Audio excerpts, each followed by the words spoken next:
নমস্কাৰ, মই আবু জুবাইৰ মণ্ডল, এবিএমছৰ কেন্দ্ৰীয় সমিতিৰ সাধাৰণ সম্পাদক একেট আলী আজম শেখ ডাঙৰীয়া, কেন্দ্ৰীয় এবিএমছৰ মহামান্য সভাপতি, সমূহ গোসাইগাঁও জিলা প্ৰেছ ক্লাবৰ সভাপতি সম্পাদক সমন্বিতে, সমূহ ইলেক্ট্ৰনিক তথা প্ৰেছ মিডিয়াৰ সমূহ সাংবাদিক বন্ধুসকল, মই আটাইকে নমস্কাৰ যাচিছোঁ। হয়, যোৱাকালি চিৰাং জিলাৰ চিৰাংদুৱাৰ গেষ্ট হাউচ নামেৰে এটা গেষ্ট হাউচত আমাৰ এবিএমছৰ নাম লৈ টাইছন হুছেইন আৰু জাইদুল হুছেইন ডাঙৰীয়াই যি এটা গোট চলাই আছে, উক্ত গোটটোৱে যোৱাকালি চিৰাংদুৱাৰ গেষ্ট হাউচত এখন সভা পাতে আৰু উক্ত সভাত আমাৰ এবিএমছৰ ২-৩জন কৰ্মকৰ্তাক উক্ত সভালৈ আমন্ত্ৰণ কৰে আৰু সেই সভাখনতেই চিৰাং জিলা আৰু কোকৰাঝাৰ জিলা সমিতিখন ভংগ হোৱা বুলি তেখেতসকলে দাবী কৰে আৰু এই দাবীক আমি একমুখে নস্যাৎ কৰিছোঁ আৰু ধিক্কাৰ জনাইছোঁ। আপোনালোকক এটা কথা জনাইছোঁ যে যোৱাকালি আবেলিৰ ভাগত চিৰাং জিলা এবিএমছৰ সভাপতি মইনুল হক ডাঙৰীয়া আৰু কোকৰাঝাৰ জিলা এবিএমছৰ সভাপতি সেলিম আলী ডাঙৰীয়াই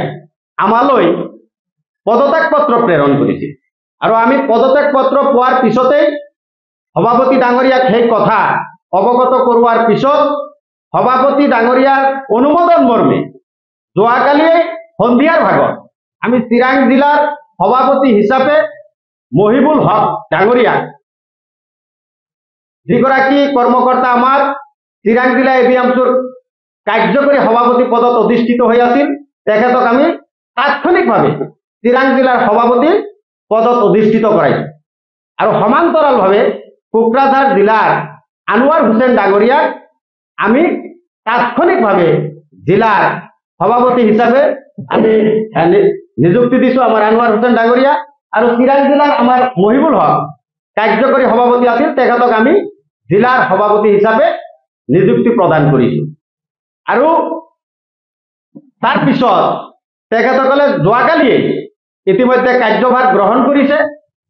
আৰু তেখেতসকলে যিটো কথা কৈছে যে চিৰাং জিলা আৰু কোকৰাঝাৰ জিলা সমিতিখন ভংগ হোৱা বুলি, এই কথাটো হাস্যকৰ যে ইতিমধ্যে তেখেত দুজনে আমালৈ পদত্যাগ পত্ৰ প্ৰেৰণ কৰাৰ পিছত তেখেতসকলৰ কোনো সমিতি ভংগ কৰাৰ কোনো অধিকাৰ নাথাকে। ইতিমধ্যে কোকৰাঝাৰ জিলা সমিতি আৰু চিৰাং জিলা সমিতিখন সম্পূৰ্ণৰূপে আমাৰ লগত এতিয়াও আছে আৰু গোটেইকেইখন আঞ্চলিক শাখা সমিতি, ইয়াৰ অন্তৰ্গত যিবোৰ কেন্দ্ৰীয় সমিতিৰ কৰ্মকৰ্তা গোটেইখিনি আমাৰ লগত ওতঃপ্ৰোতভাৱে জড়িত হৈ আজিলৈকে আছে আৰু যোৱাকালি প্ৰেছ মিটৰ জৰিয়তে টাইছন গোটৰ সভাপতি টাইছন হুছেইন ডাঙৰীয়াই নিজেই এবিএমছৰ আমাক ইউপিপিএলৰ বহতীয়া বা ইউপিপিএলৰ ছত্ৰছায়াত আমি জন্মগ্ৰহণ কৰা সংগঠন হিচাপে আমাক যোৱাকালি আখ্যায়িত কৰিছে। এই কথাটো আমি একেমুখে ধিক্কাৰ জনাইছোঁ আৰু তেখেতক প্ৰত্যাহ্বান জনাইছোঁ যে আমি কোনোপধ্যেই ইউপিপিএলৰ বহতীয়া বা ইউপিপিএলৰ ছত্ৰছায়াত জন্ম লোৱা সংগঠন নহয়, এবিএমছৰে আমি মূল সুঁতিৰ দল সংগঠন। মই তেখেতক প্ৰত্যাহ্বান জনাইছোঁ যে আচলতে ইউপিপিএলৰ বহতীয়া আৰু ইউপিপিএলৰ ছত্ৰছায়াত কোনে থাকে, এই কথাটো তেখেতক প্ৰত্যাহ্বান জনাইছোঁ যে যোৱা এপ্ৰিল মাহৰ 6 তাৰিখে দিনৰ 10:30 বজাত হোটেল ৰেডিসন ব্লু এপছুৰ সভাপতি দীপেন বড়ো ডাঙৰীয়াৰ লগত আৰু একালৰ মহাপ্ৰতাপী মন্ত্ৰী চন্দন বৰ্মা ডাঙৰীয়াৰ লগত এবিএমছৰ বৰ্তমানৰ সেই টাইছন গোটৰ টাইছন হুছেইন ডাঙৰীয়া আৰু জাইদুল হুছেইন ডাঙৰীয়া এক ৰুদ্ৰধাৰ আৰু গোপন বৈঠকত মিলিত হৈছিল আৰু এই বৈঠক কিহৰ আছিল আৰু কিহৰ ভিত্তিত সেই বৈঠকখন আয়োজন কৰা হৈছিল আৰু এই বৈঠকত কি সিদ্ধান্ত আৰু কি আলোচনা বিলোচনা কৰা হ'ল আমি কিন্তু বিটিসিবাসী হিচাপে নাজানিলো আৰু নাজানো। ইয়াৰ পৰা স্পষ্ট যে তেখেত এই কথাটোৰ প্ৰত্যাহ্বানজনক, তেখেত এই কথাটোৰ প্ৰত্যুত্তৰ দিয়ক যে যোৱা এপ্ৰিল মাহৰ 6 তাৰিখ দিনৰ 10:30 বজাত এক গোপন বৈঠকত মিলিত হৈছিল নে নাই। তেখেতে ইউপিপিএল তথা বিজেপি অমুক তমুকৰ বিৰুদ্ধাচৰণ কৰি পেলাই এই জাতি জনগোষ্ঠীটো বিপদে পৰিচালিত কৰিব আৰু বিভিন্ন জাতি জনগোষ্ঠী দপদপে আগবাঢ়ি যাব সেই মন্ত্ৰণা সেইদিনাখন ৰচনা কৰা হৈছিল নেকি, এয়া আমাৰ প্ৰশ্ন। আৰু এটা কথা, যোৱা এমপি নিৰ্বাচনৰ আগত, লোকসভা নিৰ্বাচনৰ আগত এপ্ৰিল মাহৰ প্ৰথম ভাগত টাইছন হুছেইন ডাঙৰীয়াই তদানীন্তন চিৰাং জিলা এবিএমচিৰ এজন উপ সভাপতিৰ হতুৱাই সেই সময়ৰ এমপিৰ এজন কেণ্ডিডেটৰ পৰা তেতিয়াৰ চিৰাং জিলাৰ উপ সভাপতিক 4 লক্ষ টকা দিয়ে আৰু সেই টকা সেই উপ সভাপতি ডাঙৰীয়াই টাইছন হুছেইনৰ একাউণ্টত RTGS কৰি পঠাই দিয়ে।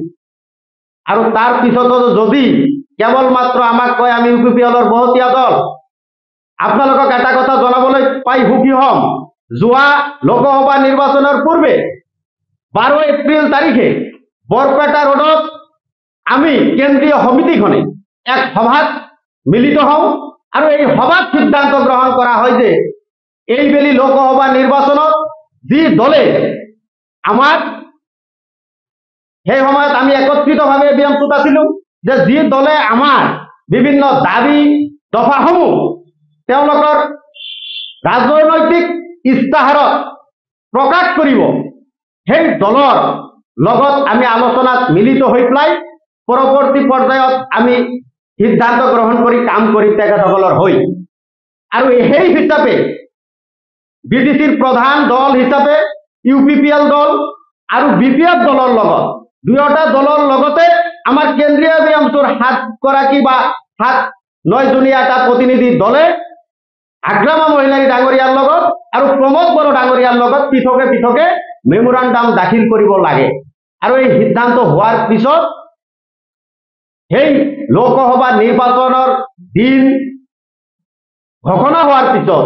নিৰ্বাচনৰ দিনলৈকে 5 নং কোকৰাঝাৰ লোকসভা সমষ্টিৰ নিৰ্বাচন আৰু দৰং ওদালগুৰিৰ নিৰ্বাচনৰ দিন, নিৰ্বাচন ভোট দান কৰা দিনলৈকে টাইছন হুছেইন ডাঙৰীয়া কিন্তু সেই মেমোৰাণ্ডাম প্ৰস্তুত নকৰিলে আৰু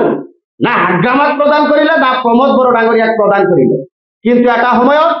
তেখেতে কাৰ ছত্ৰছায়াত কি যুক্তি তেখেতে এটা সময়ত স্পষ্টকে নিৰ্দেশনা প্ৰদান কৰিলে দলৰ মাজত যে এইবেলি আমি বিজেপি এজিপি আৰু ইউপিপিএলৰ বিৰুদ্ধাচৰণ কৰি পেলাই আমাৰ ৰাইজে ভোটদান কৰিব লাগে। ইতিমধ্যে আপোনালোকে সকলে জ্ঞাত যে আমি কোকৰাঝাৰ সমষ্টি হিচাপে আমি যি সংখ্যক মানুহ আছো সেই সংখ্যা অনুপাতে আমি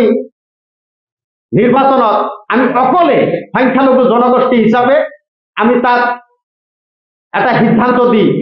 কাৰোবাক সেই নিৰ্বাচনত আমি লাভান্বিত কৰিব নোৱাৰো। আমি বিভিন্ন জাতি জনগোষ্ঠী আদিৰ লগত আলোচনাৰ মৰ্মে আমাৰ যোৱা সময়ছোৱাত যিদৰে 5 নং কোকৰাঝাৰ লোকসভা সমষ্টিত নৱকুমাৰ ভৰণীয়াক জিকোৱাৰ এটা আমাৰ উদাহৰণ আছে বিভিন্ন জাতি জনগোষ্ঠীক লগত লৈ পেলাই, ঠিক তেনেকুৱাকে আমি বিভিন্ন জাতি জনগোষ্ঠীক লগত লৈ পেলাইহে কোকৰাঝাৰ সমষ্টিখনত বা দৰং ওদালগুৰি সমষ্টিত আমি আমাৰ প্ৰাৰ্থী আগবঢ়াই লৈ বা জিকুৱাই লোৱাৰ এটা সম্ভাৱনা আছিল বা যোৱা সময়ছোৱাত আমি ইয়াৰ উদাহৰণ ৰাইজক দেখাইছো বা অসমৰ ৰাইজে দেখিছে। কিন্তু কেৱল মাত্ৰ এটা জাতীয় সংগঠন বা এটা কমিউনিটিয়ে সংখ্যালঘু সমাজখনেই সেই কাম কিন্তু কৰিব নোৱাৰিব। সেয়ে আমি বিভিন্ন পক্ষৰ লগত আলোচনা বিলোচনা নকৰাকে তেখেতে অকলশৰীয়াকে সিদ্ধান্ত দিয়াৰ ফলত আমি স্পষ্টকে ভাবিবলৈ বাধ্য হৈছো যে 5 নং কোকৰাঝাৰ লোকসভা সমষ্টিত যিখিনি ভোটৰ ব্যৱধানত জয়ন্ত বসুমতাৰী ডাঙৰীয়াই জিকি ওলাই গ'ল, আমাৰ তেতিয়াৰ সভাপতি টাইছন হুছেইন ডাঙৰীয়াই যদি সেই সময়ত সংখ্যালঘু ৰাইজক আহ্বান নজনালেহেঁতেন যে সংখ্যালঘু ৰাইজ একত্ৰিত হৈ পেলাই এজিপি বিজেপি আৰু ইউপিপিএলৰ বিৰুদ্ধাচৰণ কৰিব লাগে, এই আহ্বান নজনালে নিশ্চিতভাৱে জয়ন্ত বসুমতাৰী ডাঙৰীয়া হলঠেকত পৰিলহেঁতেন। কাৰণ এই কথাই বিভিন্ন জাতি জনগোষ্ঠীক একত্ৰিত কৰিলে আৰ ইউপিপিএলৰ ভোট বেংক বৃদ্ধি হল আর এডিপি বিজেপি ইউপিপিএল মিত্র শক্তি লাভান্বিত হল আর তার যেটো প্রতিপক্ষ এই প্রতিপক্ষ তার ক্ষতিগ্রস্ত হল। ইয়ার পৰা স্পষ্ট যে সংখ্যালঘু ৰাইজক সেই সময়ত সেই আহ্বানে নিশ্চিতভাবে বিজেপিক লাভান্বিত কৰি তার পিছত পর্যায়ক্রমে তেখেতে বিভিন্ন সভায় সমিতি বা বিভিন্ন সময়ত বিটিসিত পরিষদীয় নির্বাচনত এবিএমসিয়ে অকলে প্রতিদ্বন্দ্বিতা কৰিব বুলি বা নিৰ্বাচনত প্ৰত্যক্ষভাবে এবাৰ নিৰ্বাচনত অবতীৰ্ণ হব বুলি ৰাজহুৱাকে বিভিন্ন সভায় সমিতিয়ে ঘোষণা কৰি থকা দেখা গৈছে। বিটিসি অঞ্চলত বিভিন্ন জাতি জনগোষ্ঠী বিভিন্ন সংগঠন আমার সংখ্যালঘু সমাজখনরে বিভিন্ন যে ভাতৃ সংগঠন আছে আমসু নেমসু মুসা নাগরিক মঞ্চ আরএমসি ইত্যাদিকে আদি করে এই দলসমূহ সংগঠনসমূহক একত্রিত করার পরিবর্তে কেবলমাত্র তেখেতে এবিএমসিৰ মজিয়াৰ পৰা এই সিদ্ধান্ত ৰাইজক জনোৱাৰ পিছত বিভিন্ন দল সংগঠনে এই কথা জনাৰ পিছত এই কাম যে কেতিয়াও সম্ভৱ হৈ নুঠিব বা বিভিন্ন দল সংগঠনে যে আমাৰ সিদ্ধান্তক আঁকোৱালি নলব যাৰ বাবে যে আমি কেবলমাত্ৰ ভোটবোৰ বিভাজন হব আৰু বিভাজন হৈ পেলাই ইয়াত যে পুনরায় বিজেপির ছত্রছায়াত এখন সরকার গঠন হব এই সরকার গঠন করার যে ব্লুপ্রিন্ট রচনা করে থকা হয়েছে আর যার কারণে এই কথাবাৰ্তাবোৰ বিভিন্ন সময়ত কৈ থকা হয়েছে আমাৰ দৃষ্টিগোচৰ হওয়াৰ পিছত আমি তেখেতৰ নেতৃত্বৰ পৰা হাঙুৰি কাটি পেলাই আমি এবিএমসিখনত বিটিসি অঞ্চলৰ সংখ্যালঘু ৰাইজৰ আবেগ অনুভূতিক মৰ্যাদা জনাই পেলাই আমি এবিএমসিৰ আমি নতুনকে যিখন সমিতি আমার মুখ্য উপদেষ্টা রাতুল হক ডাঙরিয়াই গঠন করে দিছিল তার সভাপতি হিসাবে আলী আজম ডাঙরিয়া আর মোক সাধারণ সম্পাদক হিসাবে নিয়োগ করা হয়েছিল তার পরবর্তী পর্যায়ের পরাই আমি সংখ্যালঘু ৰাইজৰ হকে যিখিনি কৰিবলগীয়া আছে আমি কৰি আছো আৰু সেই কাম কৰি থকাৰ সময়তেই আমাৰ কামক বিধি পথালি দিয়াৰ কাৰণে সময়ে সময়ে তেখেতসকলে বিভিন্ন প্ৰকাৰৰ ভেকভাওনা কৰে আৰু তাৰ অংশস্বৰূপে যোৱাকালি চিৰাংদুৱাৰ গেষ্ট হাউসত যিখিনি কাৰ্য কৰা হল এই কাৰ্যক আমি ধিক্কাৰ জনাইছো। এবিএমসিৰ কেন্দ্ৰীয় সমিতি আলী আজম নেতৃত্বাধীন কেন্দ্ৰীয় সমিতিখন এতিয়াও অটুট এই সমিতিখনে অনাগত দিনত জাতিৰ হকে ৰাইজৰ হকে বিটিসিবাসী ৰাইজৰ হকে স্পষ্টকৈ কাম কৰি যাব আৰু আমাৰ কোকৰাঝাৰ চিৰাং পৰ্বতজোৰা গোটাইগাঁও আদিকে কৰি জিলাসমূহ এতিয়ালৈকে আমাৰ অটুট আছে। এই জিলা সমিতিসমূহে যোৱা সময়ছোৱাতকে দ্বিগুণ উৎসাহেৰে অনাগত দিনত কাম কৰি যাব। ইতিমধ্যে টাইসন হুছেইন ডাঙৰিয়াই যোৱাকালিৰ সংবাদ মেলত এটা কথা কৈছিল